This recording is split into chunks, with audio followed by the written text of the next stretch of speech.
حضرت عثمان رضی اللہ تعالیٰ عنہ کی خلافت میں ایک مرتبہ کھجور کی قیمت بہت بڑھ گئی، یہاں تک کہ ایک درخت 1 دینار تک پہنچ گئی، اور یہ اس وقت کا بہت بڑا قیمت تھا۔ ایک دن حضرت اسامہ ابن زید رضی اللہ تعالیٰ عنہ جو کہ ایک صحابی ہے، اس نے ایک قیمتی درخت کو کاٹا، کھجور کے قیمتی درخت کو کاٹا اور اس کے اندر سے مغز نکال دیا اور اسے اسی طرح چھوڑ دیا۔ اب لوگوں نے حیران ہو کر پوچھا کہ آپ نے اتنا قیمتی درخت کیوں ضائع کیا؟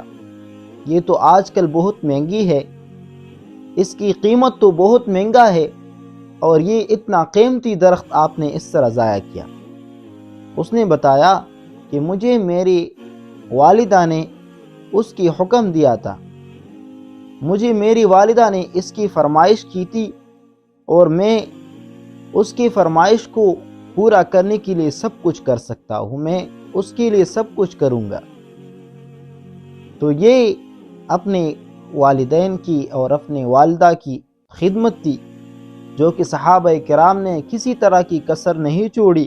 اللہ جل شانہ نے ان کو قرآن مجید میں رضی اللہ عنہم ورضوا عنہ کا خطاب دیا، کیونکہ انہوں نے اپنے والدین کی اور اپنے بڑوں کی عزت کی اور احترام کی۔